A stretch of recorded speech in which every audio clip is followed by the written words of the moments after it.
Okay,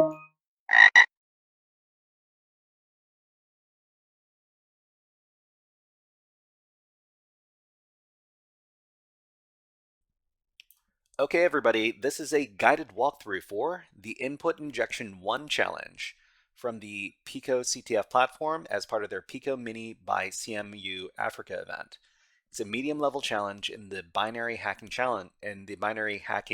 category, and the description says this. A friendly program wants to greet you, but its goodbye might say more than it should. Can you convince it to reveal the flag? Additional details will be available after you're launching your challenge instance. So in this challenge, what we need to do before we can access anything is we need to start up the challenge virtual machine. And we can do that by clicking on this blue button here labeled Launch Instance. So go ahead and click on that. And then after a few moments, the virtual machine will have started, and you can see here. So it says connect to the challenge instance with this netcat command. So we're not necessarily going to be, what we need to do is we need to use the netcat command to connect to the server and compromise the binary, but we're not going to do that yet. We need to do a little bit of research. So it says here that you can download the program file here and the source code here. So we got two links. We're going to highlight the first one. So here, right click it and select copy link. So that's going to copy the file address. Then we go over to our web shell. In the web shell, we're going to use the wget command, then space, and then paste in the file address. That's going to let us download the file. And we should see that there's the vuln file in our folder. So the next thing we do is we copy the other file, which is the source code. So highlight the word code. Whoops, we want to copy the link and then go over to the web shell.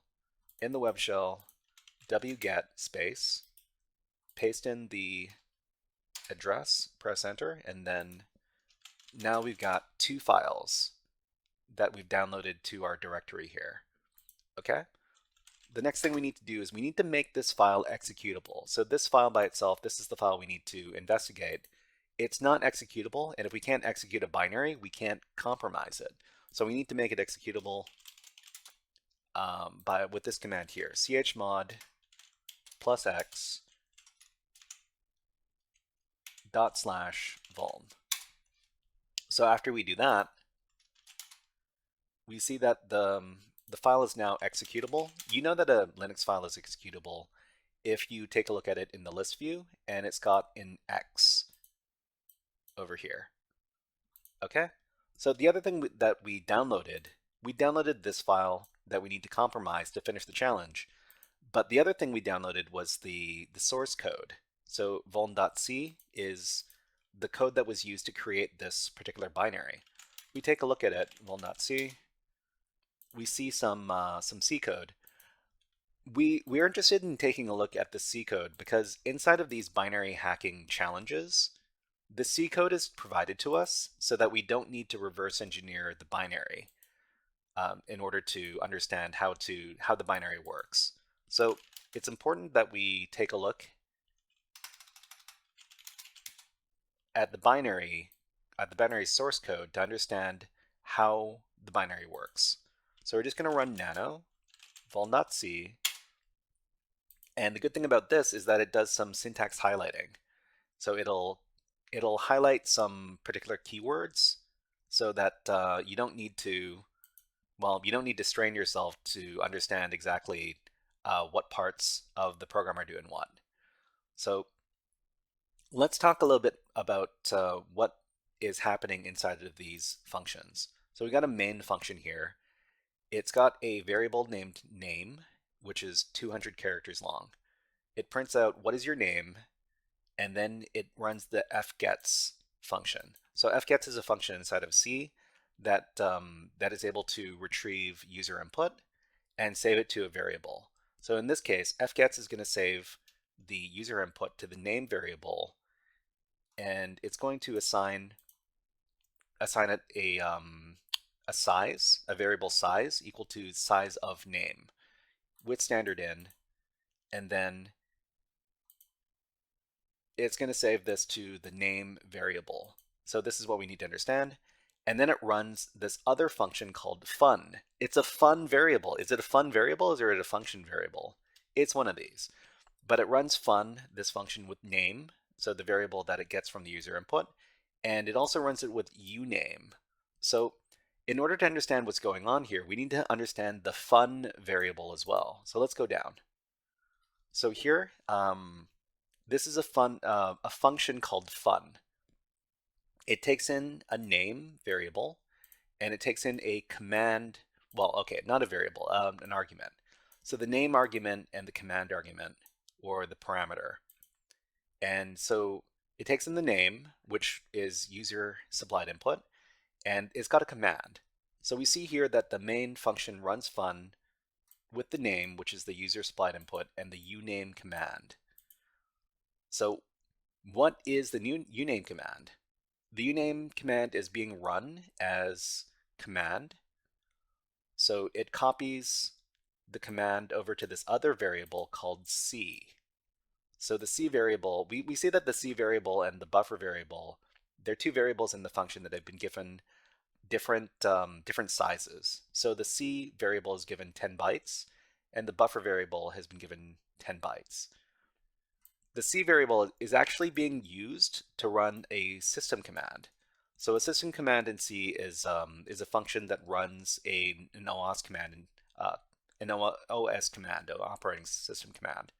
So for example, you could run uname, you could run who am I, you could run any Linux command you want. So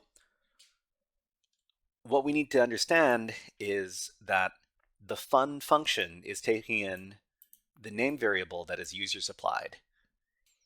So the name variable is being copied over using string copy. Oh, sorry, over here. So string copy, name is being copied over to buffer, and string copy is it's a memory unsafe function inside of C. Memory unsafe means that it can be used for buffer overflow, and buffer overflow means that you can use it to overwrite certain parts of the program inside its memory. And in this case, what we want to do is we want to overwrite the buffer variable in order to access the C variable here, because the C variable is running a certain command. If we can overwrite the C variable, then we can run not uname, but some other system command. And I'll do a little review of what we're doing right here. Just a second. So in this challenge, we're tasked with abusing a binary running on a remote server. So we can see that the binary uses a system function with the C variable here, which is copied from the command variable. So the C system function is used to run OS commands. In this challenge, the goal is to force the binary to run arbitrary OS system commands. The source code lets us know that the binary runs the uname command by default. So it runs the function fun with our name and with the uname command. The binary takes in user input and saves it to the name variable, which in turn is copied to the buffer variable using the string copy function, which is a memory unsafe function in C. So when we do these binary hacking challenges, what we need to do is we need to identify what function in the program is memory unsafe. And we can use this particular function to abuse the binary. So string copy is memory unsafe because it does not check the size of the memory buffer it is copying to, which can result in memory buffer overflow. So string copy copies over your name over to the buffer variable, but the buffer variable has only been given 10 bytes to work with. So if name is larger than 10 bytes, then whatever is put into the buffer is going to be overflowed. So in this case, name is copied to the buffer variable, and it's only been allocated 10 bytes to store the name variable, so user input in excess of 10 characters will cause a buffer overflow when this string copy function executes. So let's talk very, very briefly about stack buffer overflow.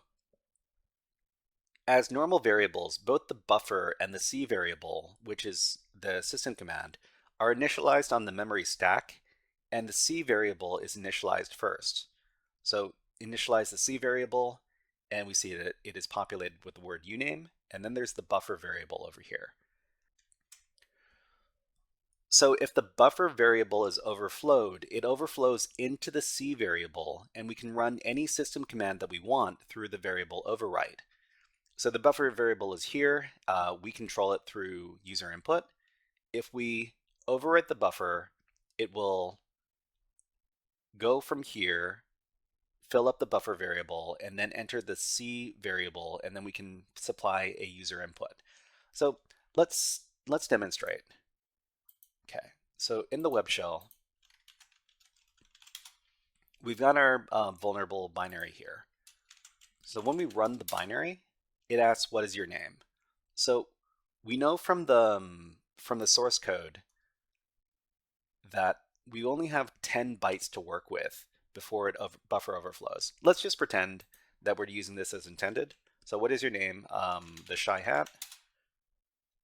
Okay, it says goodbye the Shy Hat and then Linux. The reason why it says this is because this is what the fun function does. So it prints out, it takes in the user input, and then it copies it. It prints out goodbye with your name, or your name as the buffer variable here. And then it flushes that standard out, and then it runs system with uname in this case. So uname is a command that basically gets the name of the computer or the type of operating system that's running on the computer. So in this case, it says goodbye the Shy Hat and Linux. If we run uname by itself, it also produces Linux. What we want to do is we want to overflow the buffer so that it doesn't run uname, it runs something else. So this is what we're going to do. We're going to run the vulnerable binary. We're going to give it 10 bytes. Okay? And then after 10 bytes, we know that anything over the 10 bytes is going to overflow into the buffer. So we're just going to give A as the 11th byte.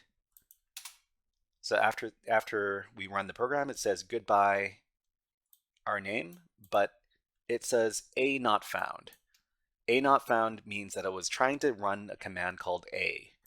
So next, what we're going to do, instead of A, we're going to run something else. So we run the program again, we give it 10 bytes, and then we run who am I? So this is a system command.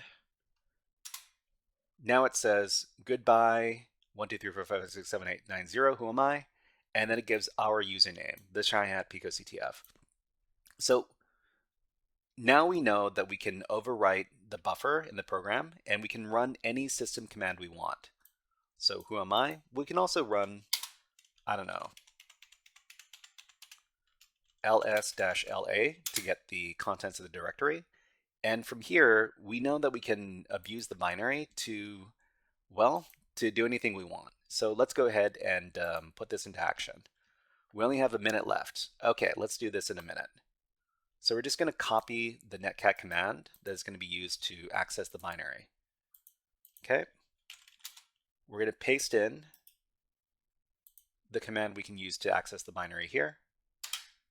What is your name? So we do 1 2 3 4 5 6 7 8 9 0, and then who am I?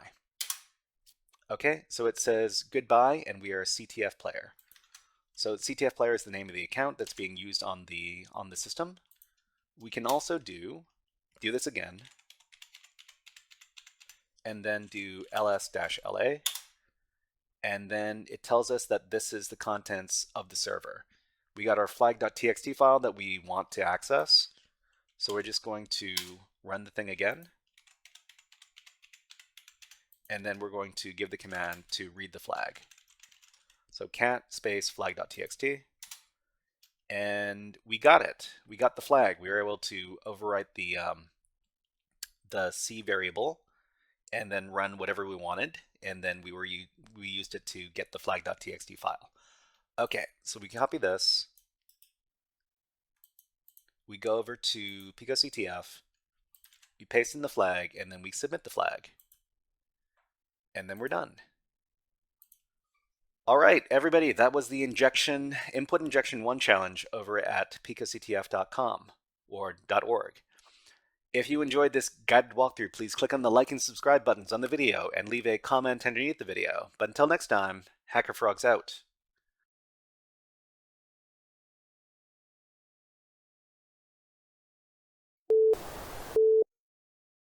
Hey there, HackerFrogs! Are you enjoying this workshop? Learning new concepts and skills? If so, there's a way you can support the channel, and it's totally free.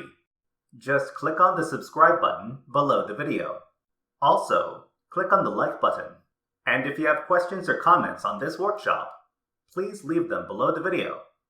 Thanks for listening. And now, back to our scheduled programming.